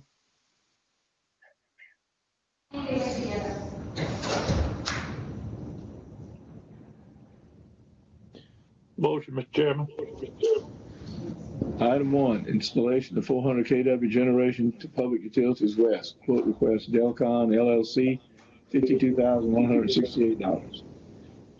Motion by Councilman Lambert, second by Councilman Mason. Any objection? So ordered. Number 2, asphalted concrete reconstruction and overlay improvements, rebid 2020. R.J. Daigle & Sons contractors, $2,334,052.45. Motion. Motion by Councilwoman Cazzo, second by, who's that, Chase? Also? Any objection? And motion carries. Item 3, traffic control signs, materials and supplies, Vulcan signs. John, this was explained to me. It's different size at different prices, but we just have a contract to order from them with a not to exceed price. Motion by Councilman Mason, second by Councilwoman Cazzo. Any objection? There being none, so ordered. Item 4, animal shelter renovations, BRP Construction LLC, $290,988.89. Motion. Motion by Councilman Mason, second by Councilman Malonson.